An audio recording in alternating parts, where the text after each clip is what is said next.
PNP spokesman Brigadier General Banac showed up at the Philippine Military Academy on Saturday. Beside him, a cadet standing firmly. Chin in, chest up, shoulders back. It's his son Samuel, a classmate of Cadet 4th Class Darwin Dormitorio. Dormitorio experienced hell, as how the police described his last hours, in the hands of at least 6 of his brothers in the academy. Despite the tragedy, Banac still believes that his son is in good hands.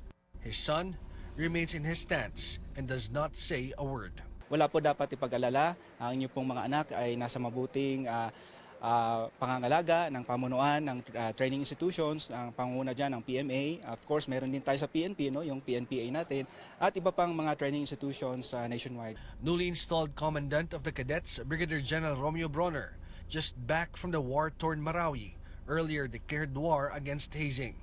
He says they will strengthen their counseling services, especially to plebes who might have experienced trauma during training. Brawner says when a cadet's trauma is not addressed, it eventually shows up in violent tendencies in that cadet. May proseso naman tayo. Okay? So pag nakita nila na may mga mental health problems, may proseso tayo to determine if they're still fit to continue the training in PMA. Following Dormitorio's death, physical evaluation of the current plebes at the academy are now ongoing. Brawner says following the orders of Defense Secretary Delfin Lorenzana, they are checking to see if the plebes show any sign that they were maltreated. So far, a number of plebes have already been hospitalized, but Brawner clarifies that not all experience maltreatment from their upperclassmen. The winds of change have blown many times through the hallowed ground of the academy, and sometimes the winds hit hard on the time-honored traditions. So the question is, how much will things change this time? From Baguio City, George Cahiles, CNN Philippines.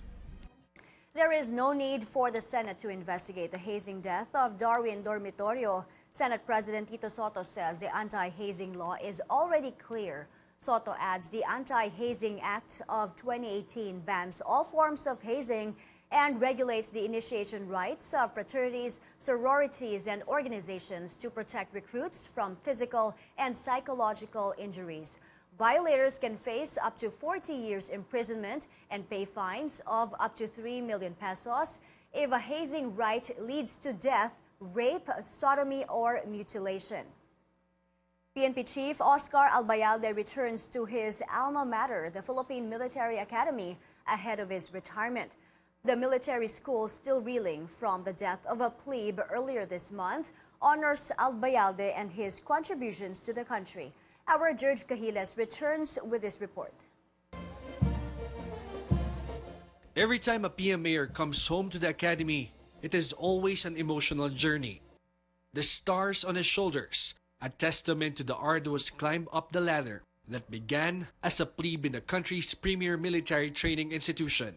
And if that general is the Chief of Staff of the Armed Forces, or in Oscar Albayalde's case, the 22nd Chief of the Philippine National Police, the homecoming is even more bittersweet.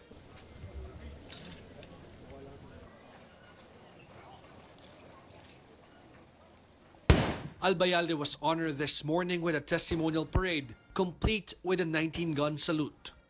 A trooping the line, a parade in review.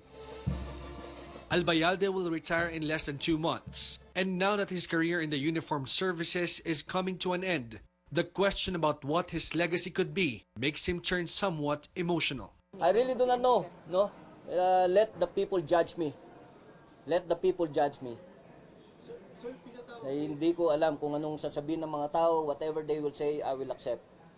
For myself, I did everything. I gave my best. Every general wants to retire in a memorable way. But in the last days of his service, Albayalde finds himself facing this controversy on the so-called ninja cops, or those policemen allegedly recycling and reselling illegal drugs that had been confiscated in police raids and set aside as evidence for court cases. He's expected to face a Senate Blue Ribbon Committee on Tuesday. I really do not know kung bakit na-divert yung issue on a very old issue at recycled one. Hindi ko alam. I really do not know. Well, talagang ganyan. Sabi ko nga, it's all part of public service.